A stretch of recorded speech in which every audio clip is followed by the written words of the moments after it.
Elvira on Shades of Green, KDWN 720 AM. This morning we have Stan Hanel in the studio with us from Drive Clean Las Vegas. We also have Annette Bubak over here recording us live for Facebook Live. So if our listeners have any questions or like to call in and comment, our phone number is 702-257-5396. That's 702-257-KDWN. So our topic today is lithium. Good morning, everyone. Good morning, Paul.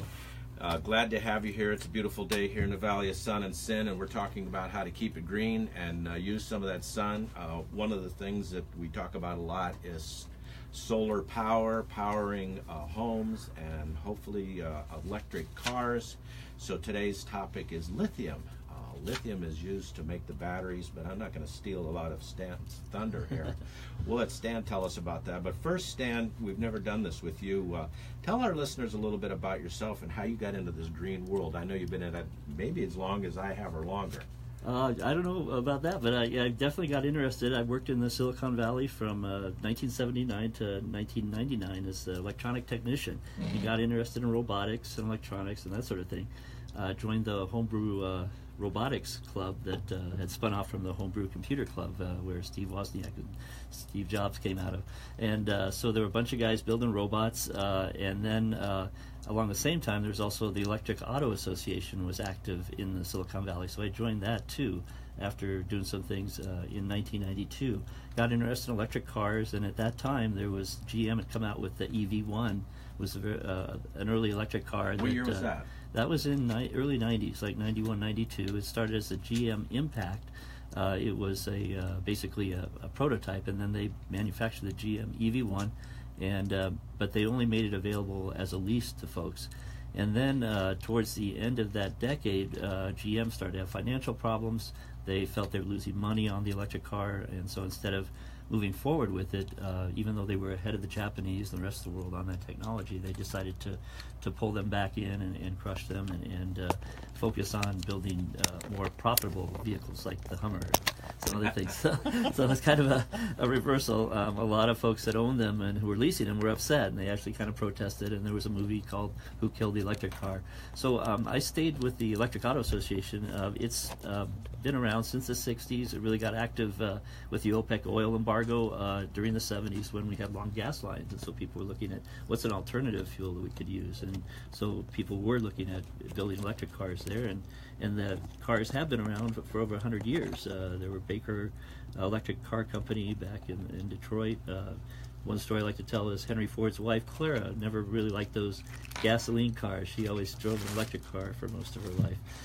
So basically the technology's been around, but the lead acid batteries we're using were kind of holding us back. So I got involved in that, and then when I moved up to Las Vegas, we had a real active chapter here, Las Vegas Electric Vehicle Association. So I wound up working for a company that was making motor speed controllers for golf carts. They were rebuilding them and making them hot rodding them, actually. So we were hot rodding golf carts. There's all these Sun City communities around here, so we had one representative in each Sun City community, and they drive golf carts around. So anything you could do to a car, you could do to a golf cart. We could put lift kits on it, and they could look like a Porsche and do all these cool things. So we did that, and we could hot rod them by beefing up the controllers, using better transistors, and make them go faster. So you could do wheelies with your golf carts, basically. Better transistors. There's a line I haven't heard for a long time.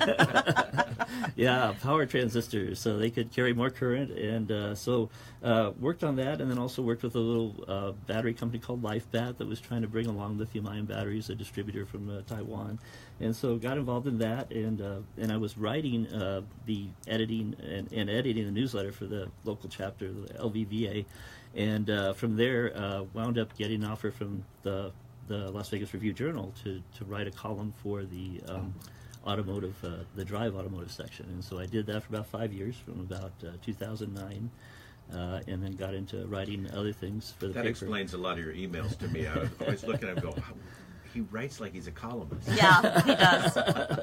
It was a lot of fun, a great run, and so what I found is I started writing about the electrification of the automotive industry, but technology was changing even greater. So there was autonomous vehicles coming along. We were the very first state to allow autonomous vehicles on our roadways, and things like advanced driver assistance systems. Again, getting back to robotics, you had radar and cameras and advanced sensor technologies that were going into cars and have been evolving over the years. And now you have artificial intelligence and lots of computer chips on board, which kind of understood from electronics background. So it's vibrant, it's changing, and the I heard Mary Barra, the GM CEO at CES a year or two ago, say that the automotive industry in the next 5 years is going to go through more changes than it has in the last 50 years.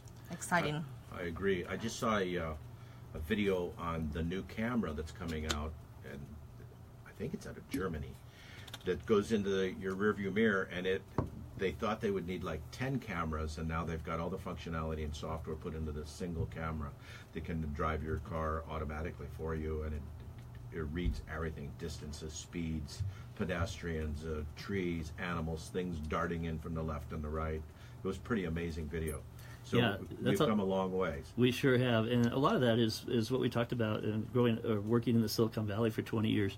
The chips are the key. The integration of sensors, being able to take multiple sensors and put them on a tiny little package, and then have them actually sense their environment even better than we can.